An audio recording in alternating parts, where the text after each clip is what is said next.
Yo, what is going on, everybody that is tuning into the AFC East Roundtable? We are here live once again. We got our boys Dan and Master at work, but we're missing TD Finstock. I think he'll come eventually. And we got a special guest, KC Sports Report. What's going on, bro? I'm doing well. Thanks for having me on. Of course. You're always welcome on here. We got a debate in the works between Dan Mitchell and KC Sports Report, as they are the only two people alive in the AFC conference, as they are going up against each other on Sunday. And we know Master at Work is defending his guy, Tom Brady. So I don't know why he's wearing a Patriots hat. He should be wearing a TB12 hat, or at least listen. It's coming. It's in the it's on Amazon. It's in my shopping cart. All right. So we'll get into it. And we got TD. He's a little late, but don't worry. Our guy TD decided to show up. What's going on, TD? What's up, man? What's up, fellas? What's up, man, bro? What's up, KC Sports Report? You're my homie this week, man. What's good? Dude, I'm just going to say, everybody that comes on my stream and just kind of like goes off, they're 0-2, just so you know. So, hey, KC, too, honestly, bro, like once TD inevitably picks the Chiefs to win, his record is really bad. So he's essentially jinxing you. So once he says that he picks the Chiefs to wipe the floor with us, it's over. Just throw in the towel. All right, I'm gonna put these two guys down low because they're gonna be versing each other. Dan Mitchell, even though you're below us, don't worry. We know you're alive and you're the best. But all right, so let's get straight into it, guys. First off, last time you guys saw me live on the AFC East Roundtable, I had to leave abruptly because the Jets hired their head coach while we were live, and it was pretty insane. Because TD asked me, he's like, "Hey Richie, give me a little update. What's going on with the Jets coaching search? Who you want?" And I went off for 5 minutes of who I wanted. And I was nervous because I wanted Robert Saleh really bad. And then 10 minutes later, they hired him and I had to leave. And I am so happy. You guys are going to see a different Richie now because I don't have Adam Gase worrying, just making me feel like the Jets are a complete mess and a disaster. But we'll get into this. But the more important thing is the Buffalo Bills are in the AFC Championship. Kudos to the Buffalo Bills and Dan Mitchell, because honestly, no one really thought this would happen going into the year, but Dan himself and all Bills Mafia. So kudos to them. I tweeted this out the other day. I went to college upstate New York in Brockport, and I was surrounded by Bills fans, and we got into heated debates, and I just grew more of a hatred for Bills Mafia just because I was surrounded by them. But there's definitely a little cold spot or a warm spot in me that all right, I understand how passionate Bills fans are because I experienced it firsthand. I was there for 4 years straight, and just congratulations to you guys. Let's see if you guys can take care of business though, because the Jets went to the AFC Championship back-to-back times and lost, but we'll see if you guys can be a little better than the Jets. And we actually have one more person coming in. Cold Raven is joining. What is good, Cold Raven? What's up, Johnny? Hey, yo, what's up? How you doing? What's good, Dan? What's good? Chilling, Welcome back, bro. Welcome back. He was sure to be like, "Oh, you got to get in here. You got to make sure you get in here. You got to eat crow." You know what I'm saying? So, all right, yeah. So we got everybody in here. We got Cold Raven representing his Baltimore Ravens. We're gonna hear his take about the Bills Ravens game, and we got KC Sports Report supporting the Kansas City Chiefs. If you guys are new to the stream and you guys are enjoying it, make sure you hit that thumbs up button if you want to see more AFC East Roundtable and you want to see more guests pop in. And if you guys want to hit that subscribe button, I'm very close to hitting 5,000 subs. So if you guys want to help me get that during this live stream, I would greatly appreciate it. So let's jump right into it.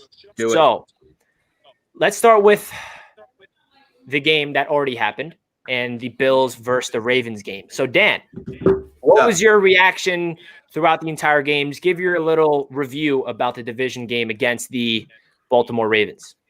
First off, was a shock because if you were to tell me that the Buffalo Bills were to hold the number one rushing offense in the entire NFL to 3 points and a team that is historically terrible at doing the run, I would have called you fucking insane. I really would have called you insane. I mean, I love the way our defense ended up stepping up. I'm not sure whether or not that you guys watched my live reaction of once that interception happened, but I think I about had a stroke once that shit went down. But it was crazy, man. It was crazy. I really didn't like the offensive production. I would have liked to see a better showing. But then again, that Ravens defense is very good. So 17 points, as long as we ended up coming out with the dub, I was completely fine with it. I was anticipating it to be super, super close. I know that Lamar got hurt. I definitely hope that, he's good. he's good to go. But I mean, and so a dub's a dub, man. And I am on cloud 9 knowing that we're going into Kansas City this week. Yeah, man. I can't even imagine what it's like to be in the AFC Championship. It's been too long. So, Cold Raven, want to give your little take on the Bills-Ravens game. We saw your reaction to the pick 6 from your guy Lamar, and Master at Work had the troll you put that all over the internet. So, want to give your little take on what happened that game? Yeah, I'll probably, whenever I get time for that, you laugh it up now. Whenever I get time, I'll probably make another rebuttal because I remember last time. How's cursing? You waiting for Tom Brady to lose? Stream, Be you know honest. You were waiting for Tom Brady to lose. Yeah, I ain't waiting for Tom Brady to lose. I ain't waiting for Brady to lose. I ain't waiting for Brady to lose. I know that'll definitely break your heart, but I ain't waiting for him to lose. You know what I'm saying? I'm waiting for Patriots to lose, but we're gonna have to wait till next season because y'all don't even make playoffs. But with that being said, I gotta say I'm pretty upset due to the fact that both of our running backs only had about 10 carries apiece. I was hoping that both of them would be well over 20. We came out, we were running on them. First drive looked beautiful. Then the wind got Justin Tucker. That already took 6 points off the board that we should have had. I mean, everybody calls him automatic. Apparently not. He needed to come up in this game big, but on top of that messed up momentum. On top of that pick 6 from Lamar Jackson. Just a lot of issues. I would mostly blame on the offensive coordinator. We face a lot of pressure from a team that doesn't typically give that much pressure. And left tackle that entire game, I would probably give him MVP.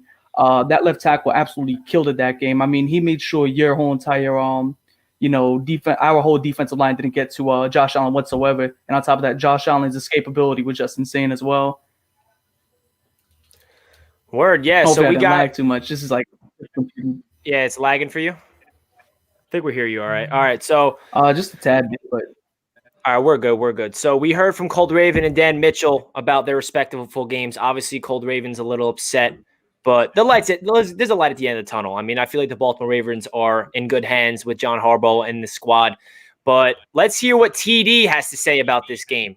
TD, give us your take on the Buffalo Bills defeating the Baltimore Ravens. Oh, God. Nobody wants to be honest, man. First and foremost, let's get one thing straight. Buffalo was the better team by far in that game, okay? Josh Allen didn't have a great game. Pretty typical. But they still won at the end of the day. Not only did they still win, but win did play a factor in that game. But at the end of the day, they were just a better team than Baltimore. And I'm sorry, Cole Raven. There's this delusion going around with the Ravens fans. Stop all the crap, okay? Lamar Jackson. Hold on. Lamar Jackson sucks, delusional. man. You Let me cannot be tell y'all, calling this nobody man, delusional. You're calling somebody man, else delusional. Homie, every time I hear your name, delusional comes up next. Let TD finish his point. Let TD finish his point, then you can rebuttal, bro. I want to hear what delusional TD about to say. Yeah, whatever, Master Words. But anyway, Lamar Jackson sucks, bro. It's been 3 years in a row, and it's been the same game plan. Dedicate everything to the run, and their offense will not do anything because the man can't throw the ball past 10 yards accurately if it was to save his life. The man is trash. Oh, well, it was windy. I don't care. I mean, this man throwing short balls and throwing behind, overthrowing, underthrowing, blah, blah, blah. That defense gave up 17 points. No. That defense gave up 10 points because there was a pick 6. That was nobody better not ever say nothing about the defense for the Ravens. That was strictly offense. Lamar sucks. All Lamar had to do is have a decent arm and Buffalo loses. That's a fact. They held them to 10 points. Are y'all thinking about that? Josh Allen put up 1 touchdown. Trash, by the way, but 1 touchdown. I don't even need to say nothing else, Richie. I want to hear all these delusional people make excuses for Lamar Jackson and how trash your boy Josh Allen was with the 1 touchdown. But it is what it is. It is. I digress. Cold Raven, I'll let you get back at him if you want. Yo, whose mans is this? You wilding out. So every time I hear your name, everybody always says the little man on YouTube. That's what literally follows every single time. So you're telling me I'm not going to be that guy that, bow to authority, but you have more expertise than Kurt Warner and Steve Spurrier who If they thought literally any broke it otherwise, down. they idiots. Just But because they played the game, Hear they can me still out. be. What are you supposed to do when you have on one? I can't hear. He's cutting out. How Go do Raven, you you're do that? lagging, And have bro. three You're wide receivers lagging. on the top of the screen on the left side. I can't. You got Yeah. He's three wide lagging. receivers He's and lagging Gio because the system won't allow him to make excuses for the truth. That's why he's lagging. All right. Because We're that's gonna what pass Lamar this to Jackson Master. looked Hey, like can a I lag. speak about this Yeah, game? yeah. I need to Master give my work. 2 The floor is cents. I yours. have to. Before I because talk that's gonna get more anything saying. Nah, about I the didn't even game, get I my just want point to say off. that When you got the one Miami receiver, Dolphins are the you only get team in the ranges. division When you have an that hasn't made an opportunity AFC where the passing Championship plays, game. The it don't Jets did matter. it twice. The Patriots have done it multiple times, and the Buffalo Bills have not done it. So the Dolphins are now they move up in the rankings of the trash teams in this league. Back to the game. I knew the Bills were going to win. I knew it just based on the fact that their game, like the only thing that I had trouble comprehending is how the Bills were going to stop the run game. I don't know when the Bills decided to get a run defense. And the reason why I think they did so well is because the Ravens are a one-dimensional offense. Their offense runs through Lamar. If they can't run the ball, if they can't run options and bootlegs, the Ravens offense can't do nothing. And I will say this. I'm going to give Lamar a little bit of slack. He does need a number one receiver. He needs a number one receiver. I don't understand why the Ravens don't get him one. That should be their number one priority this offseason. But let's not try to sugarcoat it. Lamar was trash. He made a horrible mistake at the worst possible time in the game. And it's not even getting the fact that he gave up on that pick six. Like, he slowed down. So the fastest player on the field couldn't catch Jerron Johnson whoever intercepted the ball. I don't know how the Ravens go forward, but like I said, shout out to the Bills.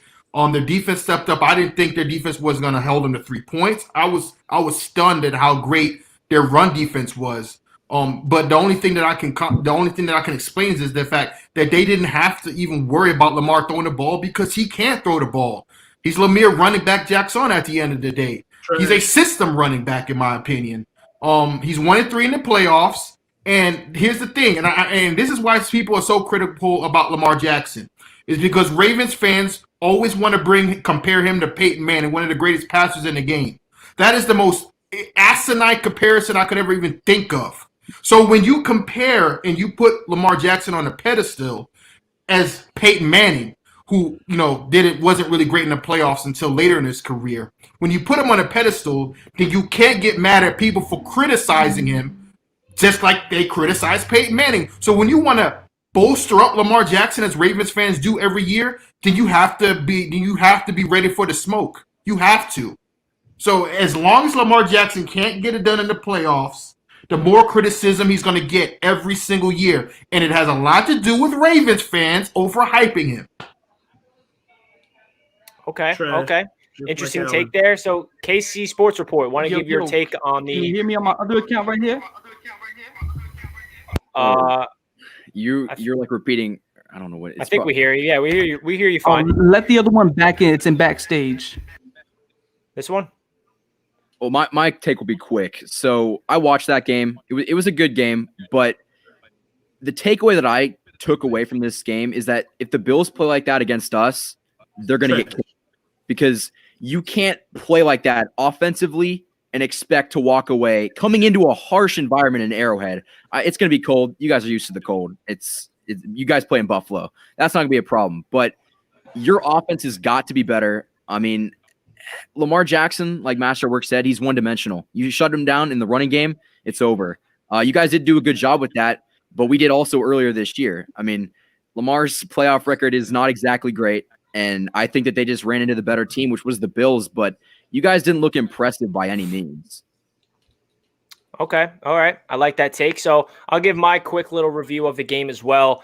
The Buffalo Bills won that game with defense. They were known to be a defensive-minded team under Sean McDermott all those years. And last year they went to the playoffs, I think, because of their defense. Josh Allen, as we know, didn't have the best season of his career his sophomore year. He took that big jump in year 3, which is the year today, and he's in the MVP conversation. So throughout the entire year, Josh Allen, it felt like he was the reason why they were so good, the Buffalo Bills. But against the Baltimore Ravens, their defense won them that game. That is not a bad thing. I mean, that's such a good thing for the Buffalo Bills to have a really great young quarterback that is borderline elite. Yes, I said it, TD. And he has a defense that can carry him some games. You know, that's a really good football team. You don't want to be only good at offense or defense. You want to be a really good football team on both sides of the ball. And Buffalo Bills fans should be extremely excited about the news that the Los Angeles Chargers did not hire Brian Daboll, because that means they're retaining their offensive coordinator for 2021. And that's continuity. That's great things for their offense. But yeah, so that's my take. I expected this game to go down to the wire. I did pick the Ravens, so obviously I'm going to pick against the Bills almost every time because I can't pick them genuinely. But before we get to the Chiefs-Bills game, I want to hear from the AFC East guys, your guys' thoughts of the Jets hiring their brand new head coach, because that's a big deal. The Jets got a brand new guy in Robert Saleh, and this feels like, well, it is going to be a new era of Jets football. Whether it's going to be really good or really bad, we don't know. And I'm genuinely very excited. You guys know that this is the guy I wanted. It's not like we hired someone that I didn't want and I'm trying to defend him like Adam Gase. But yeah, I just want to hear your thoughts. So TD, what have you heard ever since the Jets hired him, and do you think they made the right decision? I mean, my thoughts are fresh blood is always good. I mean, you fired your previous coach who should have remained to help the rest of us out, but that didn't happen. But here's the deal, okay? When you're a head coach, like I like the hire, okay? I love what he brings to the table from the person he is, right? But I'm always a little skeptical about the guys who are somewhat one-dimensional, you know? And you know, he has a history, defense, has never really touched the offensive side of the ball. He's a former tight end. Well, played tight end, but his entire coaching career has been on the opposite side of the ball. And that's not a big knock. You know, we have a lot of coaches like that, but here's what a lot of people get trapped in with that. You have a coach that's defensive minded has always builds a great defense, but they always bring in a coordinator to just handle the offense. And it's kind of solo.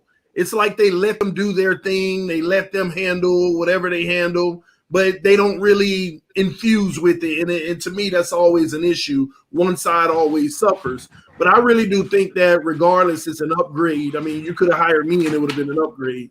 But at the same token, this is his shot, man. I love the hire. This is his shot. I'm all for the new blood coming to this league. Some of these guys who've been in the league for 30 years are more overrated than people think, living off of an old game that we don't even play anymore. Physicality has changed. Rules have changed. The young talent coming in has changed. These guys will curse you out and say, what you going to do, trade me?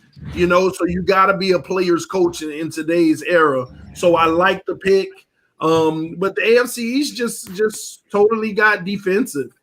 We just straight up got defensive outside of, you know, the Bills being the more well-rounded right now with a little bit of defense and an offense, you know. So, you know, this is going to be an important offseason. That's what's going to make the Jets or break the Jets, what you do in the offseasons and how he connects with the general manager. Richie, is two different systems you can run. Either the general manager makes the picks and the coach's job is to coach them, or they both work together to figure out the right personnel and how you could best bring a scheme to the team. So that's something that's going to have to take time to see what process they follow in that regards. But if they separate those positions, that's going to be a problem. Yeah, I think they're going to make decisions together just because when Joe Douglas got asked what's going to happen at the quarterback position, because obviously we have Sam Darnold and we have the second pick, so we're either drafting a quarterback or keeping him. Joe Douglas said, I'm not going to answer that question until we hire head coach because we're both going to make that decision together. So I think that answers the question there. And and this guy, you said that it's definitely a concern that he might be coaching one side of the ball. The one thing I will say is the guy I wanted to bring in was this guy for the exact reason of he's that quote unquote CEO type of head coach where he has multiple quotes that he says it's so important to be coaching the entire organization, offense, defense, special teams. And he understands that. And it's the opposite of Adam Gase. Like you mentioned, he was a one-dimensional guy and then Greg Williams took care of the defense. So we'll see. Obviously, there's no track record of him being a head coach. This is his first time being a head coach. But Dan, you want to give your little thoughts of the Jets' new head coach if you heard anything? Because I know you're divulge in your own little Buffalo Bills world, but just in case you have an opinion on the new Jets head coach. No, yeah, I honestly think that it was a tremendous move. I mean, when you look at the personnel that the New York Jets have on their defense already, specifically their defensive line, I really don't know anything about your pending free agents moving forward. But I feel like once you put a coach that is defensive minded and has the personnel that the Jets have, at least in their front seven, I think that that's an amazing move moving forward. I mean, you just look at what the Bills were able to do when we ended up bringing in Sean McDermott. He had a dream of personnel when it came from the defensive side of the ball, and then his offense was slowly but surely ended up building behind it. I think really once you account for the fact that you're getting a guy that is proven to be a defensive mastermind, at least with his time over at the San Francisco 49ers, I think that this was a much better move. I think that you guys, wouldn't have necessarily taken a step back. There's not many people out there that are worse than Adam Gase, but yeah. I think you made a better choice of going with the defensive-minded coach rather than trying to take a risk by going with the enemy, or rather with going with another offensive-minded coach that essentially has nothing to work with. In fact, I think you hiring Saleh. Yeah, okay. Saleh. The second you hired Saleh, I think that you cut off a year or two from when you're going to be a legitimate contender, opposed to if you were to go with an offensive-minded coach. Yeah, that's interesting. And for those guys that do not know, the offensive coordinator that got hired is actually Matt LaFleur, the head coach of the Packers, his little brother, Mike LaFleur, who was the passing game coordinator under Kyle Shanahan. So we're bringing a Kyle Shanahan-style offense to the New York Jets, and that's a very successful offense historically. It's a system quarterback one. Jimmy Garoppolo thrives in it. Aaron Rodgers is an MVP in it. Sean McVay has a similar offense. It's a very successful offense. Will it work in New York? Who knows? So, Master at Work, what's your take on the new Jets head coach? I know you didn't know of him when we hired him. First of all, I want to commend the Jets for hiring the first Muslim coach in the NFL. Yeah. I always preach about diversity. I think that's a good hire, man. He's a defensive-minded coach. That's the only thing I didn't like, is I think they needed somebody to develop Sam Darnold if that's who they want to go forward with. We have all defensive coaches in I think we're the only division with all defensive-minded coaches in the NFL. I think it's a good hire, man. I think he did a good job in San Francisco. They dealt with a lot of injuries this season on both sides of the ball, especially on the defensive side of the ball, and they actually played rather well. Like I said, I don't really know much about the guy other than what I saw when he was with the 49ers.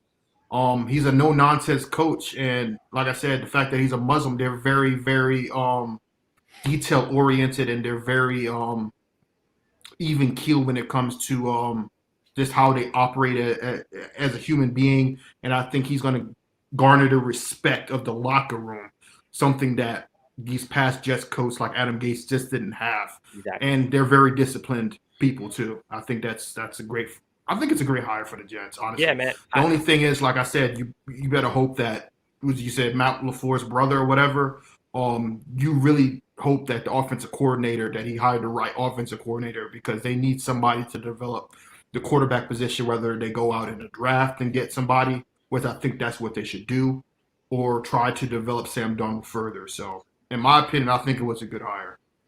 Yeah, and actually, I try to find every single NFL media analyst give their opinion on this, and the only negative thing I found about this hire is Mike LaFleur, the new Jets offensive coordinator, might get hired to be a head coach in 2 years.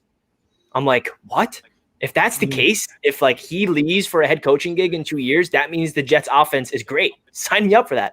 But KC Sports Report, I know you guys went up against Robert Saleh in a Super Bowl last year. Do you have any take on him, and you think he's going to be a good Jets head coach? You guys hit it on the head. I mean, Bieniemy, I kind of have my doubts about him as a head coach. I love the dude. He's a leader of men, but I don't know if he can really take your franchise to where you want it to be. Like you said, we went up against Robert Saleh in the Super Bowl. He had his defense ready to play. And up until about the fourth quarter, I mean, we were held to 10 points, which is something that as a Chiefs fan, we're not used to seeing. So I think that What he'll probably end up doing in New York is establishing a defense. Like Dan said, you guys got a lot of good pieces on that defense already. And I think that he'll kind of change the culture, which is what you guys need in New York. Yeah, man. I hope so, man, because we needed a guy to come here and ignite the culture within the Jets organization. We need someone to have energy, accountability, basically the opposite of Adam Gase, because I think he's the worst coach I've ever witnessed in my life. And if you guys did not know, on my channel, I actually created a video 2 days ago titled "The AFC East is Now a Defensive Division." I talked about Bill Belichick, Brian Flores, Sean McDermott, and Robert Saleh. So I know we got obviously a lot of AFC East fans in here. If you guys want to check it out, make sure you do after the video is done. So let's move on. Let's talk about KC Sports Report going up against Dan Mitchell himself. So the AFC Championship is underway. And who's more nervous, Dan or KC Sports Report? I'm calm, man. I'm calm. I'm ready for this game. I mean, yeah, you've been there. Look at that banner behind you. You're defending Super Bowl champion. So, Dan, you think you're a little more nervous going into this? What's your take on this game? How you feeling? Oh, yeah. I mean, I would definitely say that, I'm nervous. I mean, I've been nervous for practically each and every single game that the Buffalo Bills have played this year, right? I mean, as a Bills fan, there's always these things that run through your head, like how are we going to blow this, or how are we going to spiral down the drain? But that hasn't happened yet. I mean, we have not only gotten through adversity, we're healthy. And here's my number one take, right? The Kansas City Chiefs ended up beating us week 6 by 9 points. But what a lot of people don't understand is, let me pull up something for you guys. I think you're going to appreciate this. During that game, Matt Milano, who in my opinion is the best player on our defense, was out. John Feliciano, our starting right guard, was out, hence why Chris Jones had an absolute crazy game because he was going up against Brian Winters. Dawson Knox was out. Levi Wallace was out. And Trey White was a last minute decision to throw out there. He wasn't playing healthy.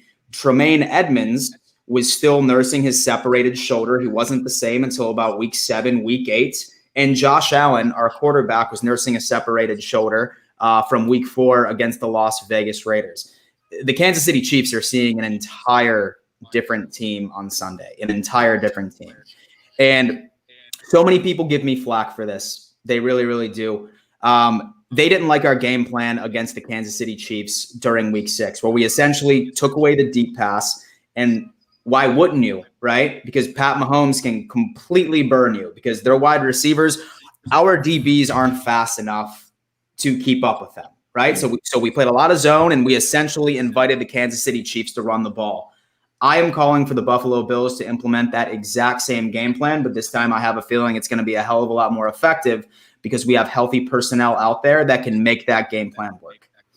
As far as our offense side of the ball is concerned, I really think their X factor is going to be their defensive line. I really do. I'm hoping that our offensive line can continue to step up, and I need Josh Allen to try and pick on their CB room because the way that I feel about the Kansas City Chiefs receivers on our DBs, I feel the exact same way about the Buffalo Bills wide receivers against their cornerbacks. Their safeties are an entire different story, but as long as Josh Allen can pinpoint a couple of mismatches, one-on-ones with Stephon Diggs, John Brown, Gabe Davis, Cole Beasley, I think this game is going to prove a lot of Chiefs fans that they should have been nervous going into this.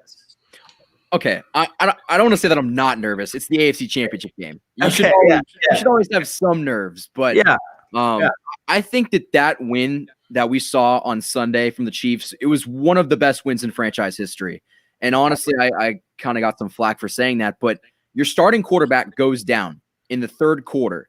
Our defense, which has not been that good this year relative to last year, they weren't that good this year, but they stepped up and they stopped the Browns' offensive attack with Kareem Hunt, Nick Chubb, Baker Mayfield, who was playing very good football.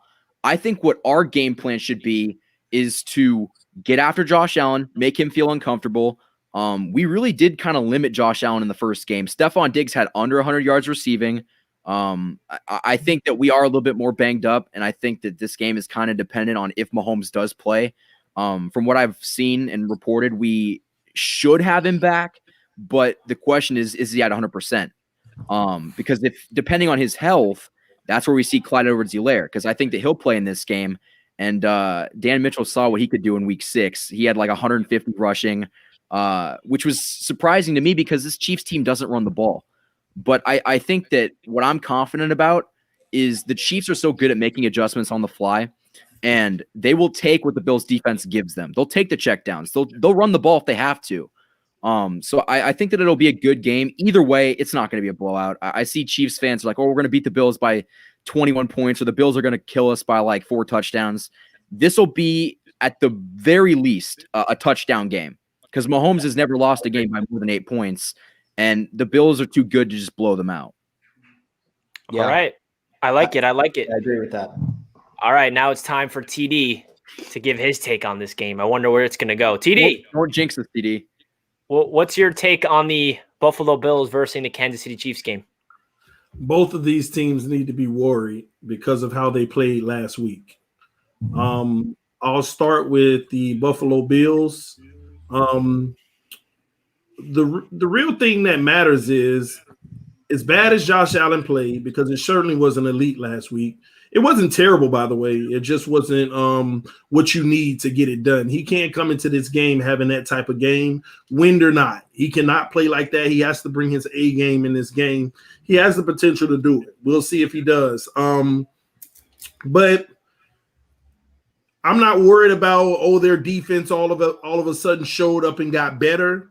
They loaded the box with 8 and 9 most of the time. And Baltimore didn't help out by literally running formations where they were allowed to have 9 guys in the box, bunching it all up the whole game. So I don't think the Chiefs need to be concerned about the run game. And that's another thing that the Chiefs are probably going to do as a game plan in this game. Like literally pound the rock with halfback draws. They're going to spread it out and expose that run defense that will not – there's no way Buffalo can put 8 in the box on a general play when the Kansas City Chiefs spread it out and they have the one running back in the backfield and they hand off on a halfback draw. It's really going to show the weakness that the Bills have in the run game. But as far as the Chiefs, they got a lot to worry about as well. Now, mind you, Baker Mayfield played a great game, if you ask me. I was actually impressed to where I changed some of my thoughts about Baker in that game. But with that being said, Josh Allen has every bit of skill to do what Baker Mayfield did and a little more. Still not elite, but he has the ability to do a little more than what Baker did in that game. And to be quite honest with you, I'm sorry, but Kansas City Chiefs, you are a touchback away from being home, in my opinion. You are literally a touchback away from being sitting at home right now, and the Browns are literally playing the Buffalo Bills. So now we know Mahomes went out, and that played a role in it. But let's be honest here. Your defense held you down, but let's not sit here and act like Chad Henne didn't hold it down. Let's not act like Chad Henne didn't provide some big-time plays within that quarter and a half. So was there a drop-off from Mahomes to Henne? Of course, but it was a sustainable drop-off to where he actually didn't sustain. He actually contributed. So with that being said, I'm sorry, this may be crazy, man, but I got the Buffalo Bills coming out of this one. Damn it. And now a big part. You really want to jinx the – he's trying to jinx the Bills, bro. No, I really That's what do. he's trying to do. I really do have the Bills coming out of this because Brady's going to beat him in the Super Bowl if he can get past Aaron Rodgers, which is going to be more funny. Brady's still haunting the AFC East. But anyway, I do have the Bills, but at the same token, if the Chiefs win, it's a win-win for me because if I pick the Bills and the Chiefs win, then, maybe I do have that jinx against Buffalo because I've been picking them to lose this whole time and they keep winning. So it's time to switch up. Let's go, Bills! Oh, the truth comes out. The truth comes out. Oh, you're damn you, TD. Yeah. Damn you. Oh, damn. Yeah, it's a wrap. You guys are screwed now. Damn it. Yo, dude, we're screwed. You got now. the kiss of death from TD himself. All right, so give your preview to this game. Be happy. Oh, you man. Bro. Okay, so no one's want to talk about Mahomes, right? Stat Patty Mahomes. Nobody wants to talk about Mahomes. His injury, his toe, his turf toe that no one's talking about.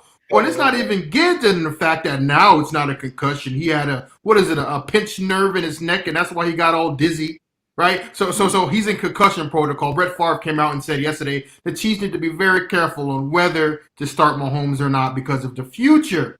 He's playing. I want him to play. Because if the NFL, because we know the NFL is going to do everything they can to get him on the field. They can wheel him out there on a wheelchair. They can shoot him up with whatever HGH they want to. Mahomes is playing in this football game. And if they do that, and if the injury is more serious than what they're letting on, and they're going to sweep it under the rug, because we all know the NFL is notorious for sweeping under the CTE, like with the whole Junior Seau situation and what happened to Aaron Hernandez. This is a serious situation. But Mahomes is going to play in this game. And listen. I have a gut feeling that the Chiefs are going to win this game because I want Mahomes versus Brady. I really do. And either way, it's good, but I need Brady to win. But Brady versus Bills, Brady versus Mahomes, either way, it's good for business for me. But the Chiefs went out there and beat the Browns with Chad Henne. And Casey Sports Report, I wanted you on here for a specific reason because you said in your video that they could beat the Bills with Chad Henne, even if Mahomes wouldn't play. No. I got the clip. You specifically said in your video, I don't care if Chad Henne's out there or whatever. We could beat the Bills with Chad Henne. I'm not worried about the Bills. That. It might. No. I got the clip. I got the downloaded clip. Send it to me then. So you never said that even if Chad Henne plays, we can still win this game. You didn't say that? I say a lot of things. So you definitely said that. I mean, I think, and if that's the case, then that means that Mahomes is a system quarterback because Andy Reid. Listen, he's been blessed ever since he came to the NFL. He didn't have to start his first season. He learned under Alex Smith. He came in with weapons with Tyreek Hill, Travis Kelce, Damon Williams, who should have won a Super Bowl MVP. He had Kareem Hunt, and now he has Clyde Edwards-Helaire. How good is he? How good is he when he has all these weapons? And we saw last week. He has an injury problem because he had an injury problem a couple years ago when he got hurt. So Is he fragile? So here's the thing. If Chad Henne could lead the Chiefs to the AFC Championship game, right? Then, of course, Mahomes can. Because you could stick any Johnny-come-lately under center, and the Chiefs' offense doesn't miss a beat. Now, obviously, they're not going to be the best offense in the league, but they can still win. Here's the thing. The Bills are cursed. I just don't see how listen. Oh, and by the way, the referee that screwed the 49ers and cost the Saints a Super Bowl with that Bill Vinovich, the non-call in the pass interference Rams Saints. Guess who he's refereeing? He's refereeing in this game. He refereed last game, the non-crown to the helmet call when Higgins got into the end zone when they didn't call it. What is it with him refereeing all these Chiefs playoff games? What is it? He refereed the Super Bowl last year. He refereed last week's game, and now he's refereeing again? Like there has to be some kind of conspiracy. There has to be. Like, how can you explain the same referee refereeing every single Chiefs playoff game? Something's up, man. So Buffalo, I just want to get you prepared. You're going to have to play a flawless game. That means Josh Allen is going to have to make no mistakes in this game. Because if it comes down in the fourth quarter and it's a close game, you are not, and I repeat, you will not get the call. You will not. Look out for the referees in this game. There's going to be a penalty differential like you've never seen before. They're going to do everything they can to get their cash cow, their golden boy in the Super Bowl. So Chiefs fans, congratulations. You're going to another Super Bowl. But I'm sticking with my pick. I've been right this entire postseason. I said it was going to be Bills and Brady in the Super Bowl. And I'm sticking with my pick. I hope to God that the Chiefs lose. Because if they lose, Mahomes would have lost the last 2 out of the last AFC Championship games at home.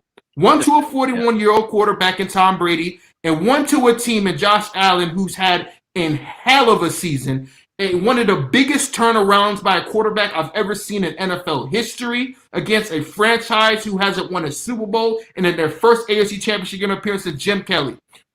How would that look on Mahomes' resume if he were to lose 2 out of the last 3 AFC Championship games? Woo! Woo! And like I said, he is playing.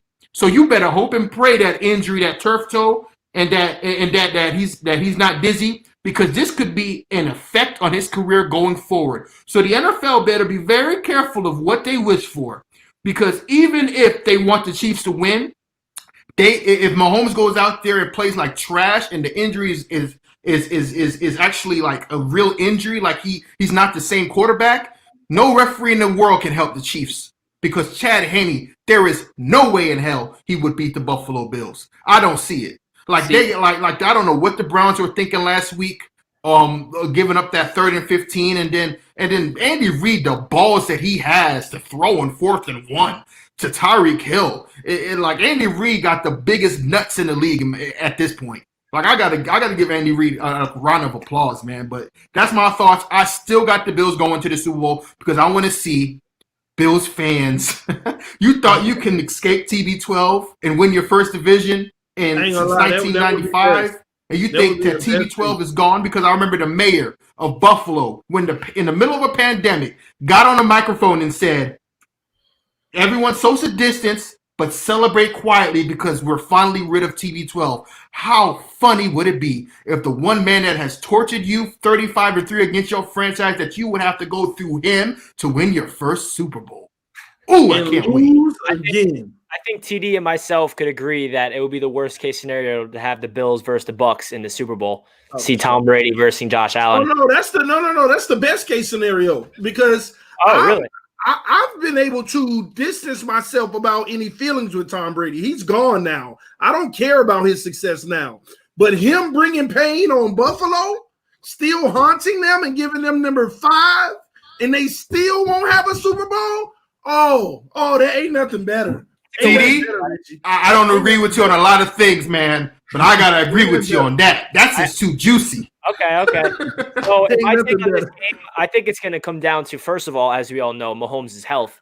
If he's fully healthy, then it's a different conversation. If he's not healthy, who knows? If he's healthy, you're screwed. Yeah, so you're screwed. I think it's just going to come down to we know Patrick Mahomes is an MVP, Super Bowl winning type of quarterback. We saw it. He won a Super Bowl last year. He won an MVP 2 years ago. But this is time for Josh Allen to really step up. Last game, he didn't have his best game of his career. He had his defense carry him, and that's okay. It's not a bad thing for your defense to win you a couple of games. But Josh Allen is top 3 in the MVP conversation. He's not going to win it. Aaron Rodgers is definitely going to win it, but he's in that conversation. He definitely took the biggest jump I've ever expected. And I think that this is the game where all lights are on young Josh Allen, because everyone's calling him the next young, upcoming top 3, top 5 quarterback in the NFL. And this is a big stage to prove it. I think that if he goes out there against the Chiefs and goes toe-to-toe with Mahomes and beats him, then it's case closed. Josh Allen is definitely one of the best young upcoming quarterbacks. But if he crumbles like he did against the Ravens, then that's a different conversation. So I think that it's going to come down to the Buffalo Bills defense is going to be scrappy, and they're going to really get in the mind of whoever is behind the quarterback, whether it's Mahomes or Chad Henne. I think that Sean McDermott is just evolving his defense every year, his adjustments, his ability to just go against them and just play to their weaknesses. But at the same time, Andy Reid is the most creative offensive mind I've ever witnessed. The way he can just, the misdirections, you don't know what's coming, so you never know what he's spinning up. So it's just going to be a really entertaining game. I don't know who's going to win, but obviously I'm going to pick the Chiefs just because I'm a biased Jets fan, and I'd rather the Bills not be in the Super Bowl. But I'd still think that there's a very good chance that the Bills do go in there. But I'm just expecting a really good game. I want to see if Josh Allen is what everyone's saying he is. And he has the resume this year to back up what everyone's like hyping him up to be. Top 3 MVP, young quarterback. He's going to be destined to be getting paid a lot of money. This is the game for Josh Allen to prove it, and I'll definitely be keeping an eye out for that. So before What's the weather? cold. That's pretty much it right now. I I mean, saw okay. 40, so I think game time is supposed to be 37, but by the time kickoff is raining, but no wind. really, I didn't even know that. Yeah, I heard. Yeah, like I've been watching that weather report like at least 5 to 6 times a day. Does it even matter because these are two cold weather teams anyway? Yeah. Yeah, well, Josh Allen's trash. So Although cold weather could slow the Chiefs' offense down, so you might want to wish for like really bad weather. Because I know in Green Bay it's expected to snow with 3 to 4 inches, and it's supposed to be cold as hell. Yeah. Wow. So before we get into our final predictions, score predictions to end off the stream, I want to talk about, this is definitely AFC East related because Deshaun Watson wants out of Houston apparently. God. And everybody's tying, I didn't expect this, but apparently the New York Jets are in the best position to trade for him. That's what Adam Schefter said. It's definitely the Jets and the Dolphins. I know I'm not saying the Jets are better than the Dolphins in terms of position, but the Jets are getting talk. If you go on Twitter and type in Jets Deshaun Watson, I cannot even tell you how much of it's aligning. Do I think it's going to happen? It's too much of a pipe dream, but the Jets have the ammunition in order to get him. From that Jamal Adams trade, we have 4 first-round picks in the next 2 years. We have the second pick this year. We got the most money in the cap space, only trailing Jacksonville. And apparently Deshaun Watson's agent is in New York City with Deshaun now. They made a music video. There's all these conspiracies flying around Jets Twitter. It's hysterical seeing these guys, including myself, researching into it. His agent's liking every tweet about Deshaun going to the Jets. Allen Robinson, who's a star receiver, who's a free agent, is liking tweets linking Deshaun Watson to the Jets. So it's funny right now. Jets fans, we get a coach we want, and we're just living on this high of just thinking of this pipe dream of Joe Douglas landing, basically flipping Jamal Adams and a first rounder for Deshaun Watson. I think it all comes down to Deshaun. If he actually wants out of Houston, it's either the Jets or the Dolphins. So first of all, TD, I need to interject. I have to. I'm sorry. I have to interject. Go for it. Watson has a no trade clause, meaning that he decides who the hell he gets traded to. Exactly. Second of all, he signed off on wanting to go to Miami. And third off, I remember not too long ago, the Jets went all out and they tried to get Dante Hightower. So they made a little music video. They bought him a birthday cake. Hell, they even got him his own customized jersey. And Dante Hightower took y'all for a bunch of fools. Because he took everything y'all got and still didn't sign with y'all. Let me ask y'all a question. Deshaun Watson wants to leave Houston because they're a dysfunctional organization and they're under the spell of Easterby, who is, I don't know what the hell his problem is. Why would he go to another dysfunctional franchise? His entire shtick is wanting to win a Super Bowl. Why in the hell would he want to go to the Jets or Dolphins? The one thing now listen, I don't like the Dolphins, right? I don't like them. But I can understand him wanting to go to Miami. 1, South Beach. 2, they actually got pieces around them. And like I said, South Beach. But the Jets? Like what? The one thing I will say, he's leaving the Texans to go to the Jets? The one thing I will say and that what can links y'all offer him? What can you possibly offer Deshaun Watson? The one thing I will say that links Deshaun to the Jets is there's a report that came out that he told the Texans organizations 2 head coaches that he wants, Eric Bieniemy, Robert Saleh. So Deshaun Watson wanted Saleh to be coaching him in Houston. So that's something that could open his mind, saying, I want to be in a Shanahan-style offense in New York. And maybe his marketing agent is in his ear saying, if you go to New York, you become a star, you will become a king. And I feel like Deshaun Watson's mindset, he has so much confidence in him. And if he can elevate that organization, and listen, we obviously don't have the assets and the things in place right now because we don't have it right now, right? We have a GM who I blindly believe. I haven't blindly believed in a GM like this in a long time. And we got finally a respectable head coach. So who knows what will happen? I know he has a no trade clause and it's his decision of where he goes. And I definitely think that he would prefer Miami, and that's what everyone's saying. But just seeing all these really respected sources around the NFL saying that the Jets are in the best position and Deshaun would be open to it. Obviously, as a Jets YouTuber, I'm going to talk about it on my channel and stuff. But we'll see, man. We'll see. It's a pipe dream. I'm not reading too much into it to the point where I'm like, if it happens, if it doesn't happen, I'm going to be depressed. I'm just reporting about it because it's news. So TD, what's your thoughts on this? And do you think that do you want Deshaun? Would you give up the assets in order to get him? Yes, if it's not too much, but I'll try to be quick with both teams real quick. First of all, the New York Jets. Is there state tax up there? Yes, sir. There is. Oh, it is. We have the highest state tax. With that kind of money he making, and it's actually his first deal, that's probably out of the picture. Number two, if you get Deshaun Watson in New York, you got to give up almost everything. Now you turn into the Houston Texans again. You know, you don't even have the capital you need to build a team around him. Even if you brought in Robinson, you got too many holes.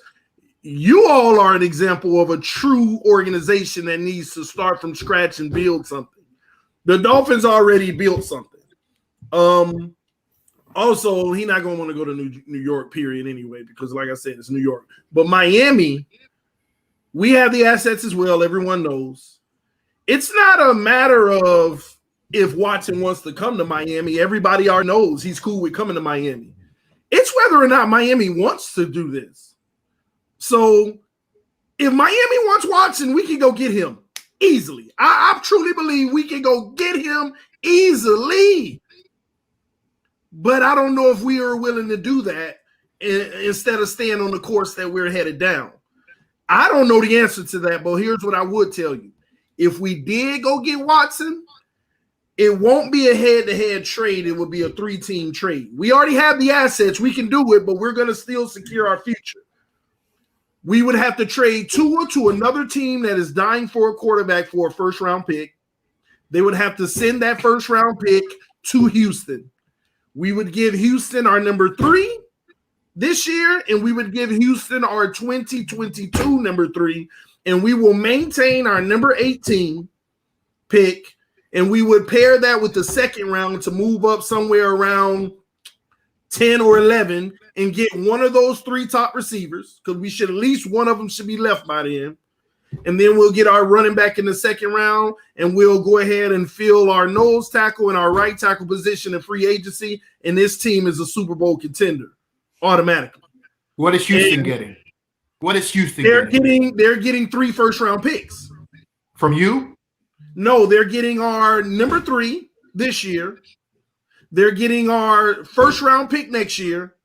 And when we trade Tua to whoever needs that quarterback for a first-round pick, they send that first to Houston. It would have. Why wouldn't they want your 2 first-round picks? What happened? Why wouldn't they want both of your first-round picks? It's Deshaun Watson, bro. That's negotiable. We may want to say, hey, we don't want to give you 18. We want to give you our 2022 pick. That's negotiable. Either way. And listen, when was the last time a team did it? What I don't even remember. When was the last time this is not the NBA. Has there ever been a 3-team trade in the NFL? Yeah, I mean, there's 3-team trades all the time, especially on draft day. I'm gonna have to look this up because I've never seen it. It's gonna be a long off season. And the only thing I will say about the Jets getting him one more time before we get off this topic, I understand, and I am right there with you guys, that if the Jets trade for him, he's going to be in a similar situation with no one around him. We need to rebuild properly. But the reason why the Jets are in such a good position to trade for him is simply because of the Jamal Adams trade. We got 2 firsts and a third for Jamal Adams, who is a safety that is on a losing team that's home right now. So essentially, we're flipping Jamal Adams in a first-round pick for Deshaun Watson. If you put it in that mindset, you're not giving up that much. You're not. And that's just why I'm so down for it. Obviously, Deshaun has to write off on it. Obviously, the Houston Texans need to be willing to trade him. But that's why me as a Jets fan, and we can get that franchise quarterback for the next 10 to 15 years that is a top 3, top 5 quarterback, and you're essentially flipping a safety and an extra first-round pick for a generational quarterback, I'm all in on it. So let's that. I know, but a franchise quarterback is more important than all those other holes. I'll tell you that much. It's going to be Houston again, though. It's going to be Houston. They don't own their capital in the future. We do. We can still trade our picks and have first-round picks in the future. That's what I'm saying. We trade our number 2 this year. We trade the Seattle pick next year, and we trade our pick in 2023. We have a first this year, a first next year. We keep our first-round picks. We just don't have extra. And we get Deshaun Watson. What do you do with Sam Darnold? Yeah, that's another thing. We have him for capital. You trade him for a second and a late round pick, and you get capital that way. Or you can package Sam in the deal. Backup. Keep him as your backup. So that's why I think the Jets are definitely in a good position. But I understand the mindset of, because when the news starts circulating about Deshaun to the Jets, I'm like, we can't get Deshaun. If we trade for him, we're going to give up our entire team, and he's going to be in the same situation. And then I saw all these rumors and like the trade scenarios. I'm like, wait a second, this is a lot more possible than I even imagined. But we'll see. We'll see. It's going to be your second pick. What's your second pick this year? The 23rd. 23rd. Yeah. So y'all don't have more capital than us then. How? Yes, we do. You got the number 2 and the 23rd. We got number 18. We got number 36. We got number 52. We got 2 first rounders too. We have 2 thirds. Second rounders. We have 2 firsts and 2 thirds and 2 fifths this year. And we have 2 firsts next year and 2 thirds next year as well. So we have 4 first round picks the next 2 years.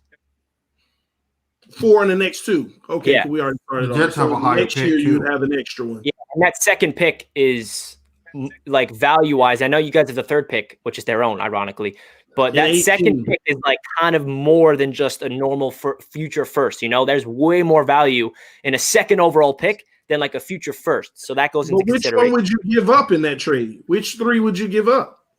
We would give up our first this year, our first next year, and the first in the year 2023. So we'll still have. They're going to want 2 of them. They're going to want 2 of them. They're probably going to want 2 now.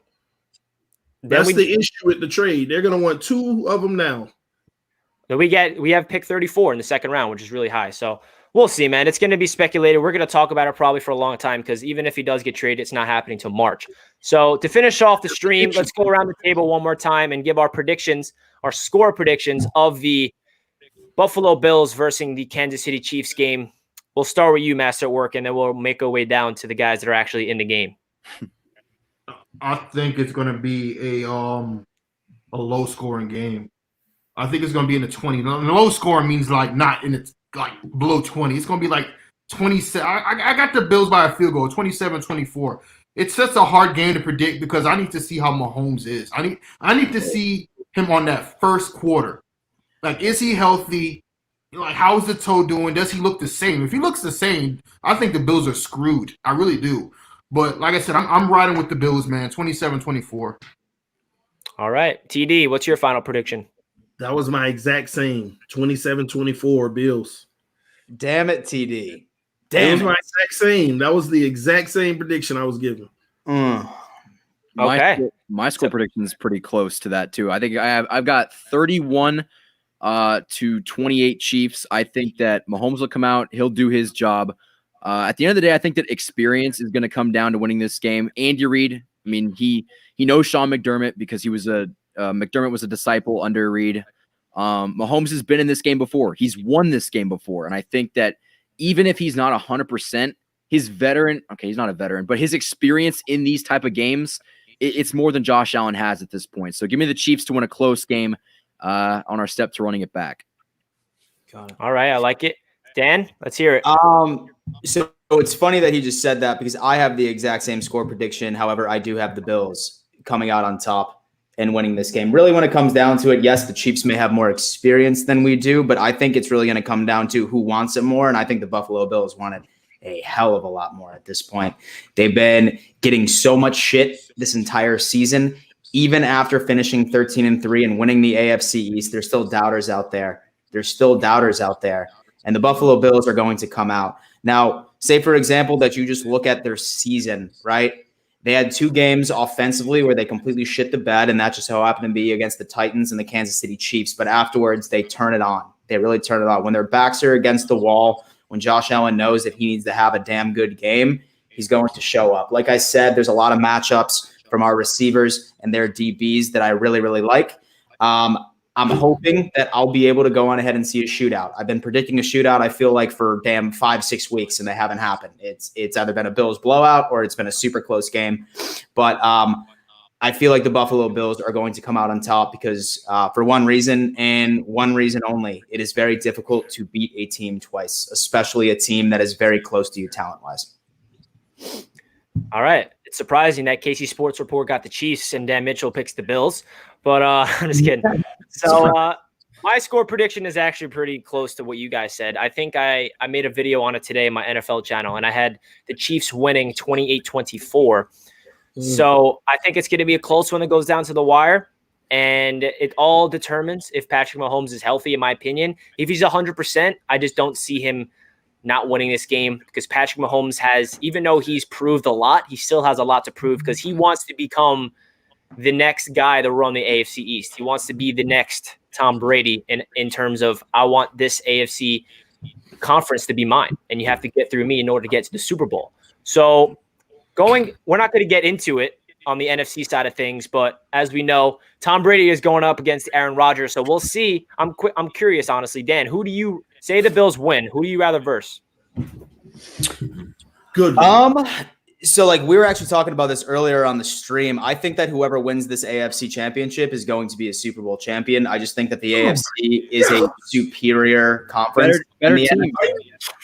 NFL. For sure, 110%. But all right, this is what I would like to see because I feel like it would just be a complete storybook season.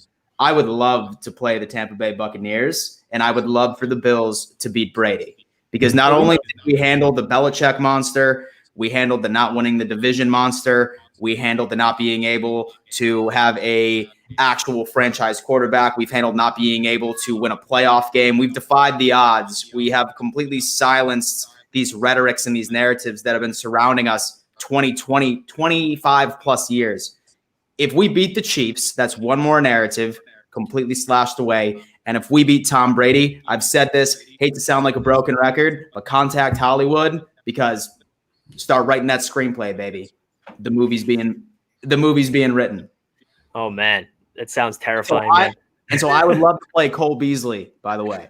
I would love to play Cole Beasley for sure. Just saying. Okay. So Casey Sports Report. Say the Chiefs win this game. Who would you rather come out of the NFC? This is tough. I mean, I think that Mahomes, Rodgers, or even Mahomes, Brady, those are two very good Super Bowls. I'd have to go with the Buccaneers because we're familiar with them. If you guys saw the game earlier this year, we scored at will. And I get it, Brady made it close, but we were playing prevent defense in the third quarter. I mean, we completely had our way with that team. I think that Tom Brady, I mean, he's having a good season. I've never been one of those dudes that will deny somebody if they are playing well. He is playing well. But I think that when it comes to winning a shootout, Mahomes is the best at that. And if you get in a shootout with Mahomes, he's going to have that time to rest up 2 weeks after the AFC Championship game. I think that he'll be ready. He knows how big this game is. And if he beats Tom Brady in a Super Bowl, we're going to have to start having we don't have to have that conversation now, but if he starts getting close in rings, it looks pretty good arguing that he's the GOAT. But we'll have to get there first. Yeah, man. That sounds interesting. And I'm excited for Championship Sunday. That does it for the AFC East. No, hold on. No. We're not going to end it like that. Okay. We're not going to end it like that. I'm going to give the two gentlemen that are in the game to speak to finish off. Us three at top. I just want to say one thing. Tom Brady doesn't count. You're a Patriots fan. I don't want to hear it. I'm just kidding. Go for it. No. No, here's the thing. You just said, well, listen, facing Tom Brady in the Super Bowl is a whole different monster. Beating him in a regular season game don't mean nothing. And when you said Mahomes is difficult to beat in the shootout, didn't Tom Brady just beat Mahomes in the AFC Championship game in his house at 41 in a shootout? Like, what is you talking about? Y'all don't understand. Playoff Tom Brady is different.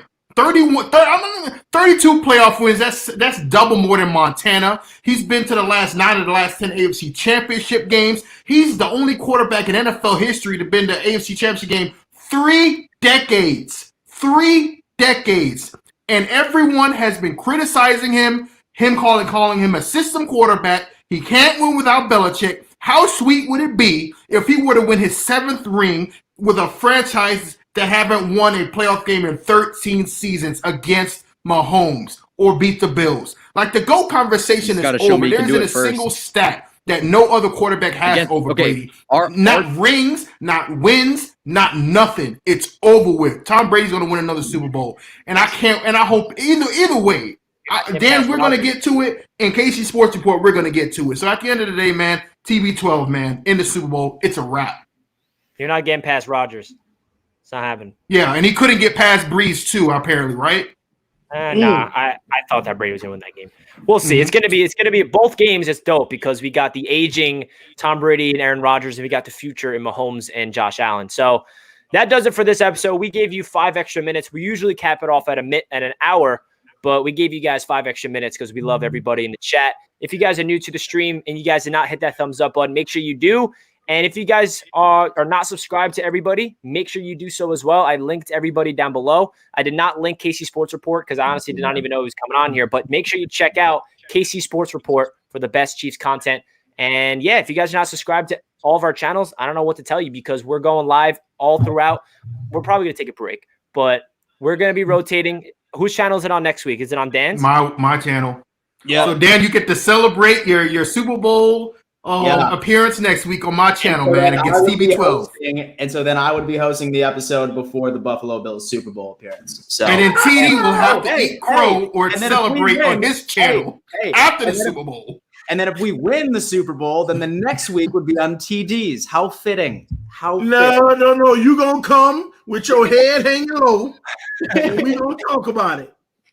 All right, we'll see. Get your popcorn ready. This is going to be a crazy, crazy game. Make sure you guys check out Dan Mitchell's live stream during the game. I was watching it. He was at the bar, and I was laughing my ass off when that happened. Oh, and KC Sports Report, you have to come on next week, too, whether you win or lose. I will. All right. Okay, KC cool. Sports Report. We'll see you next week. Thank you guys so much for tuning in, and make sure you hit that thumbs up button if you guys did not already. And we'll catch you guys next week. Peace out.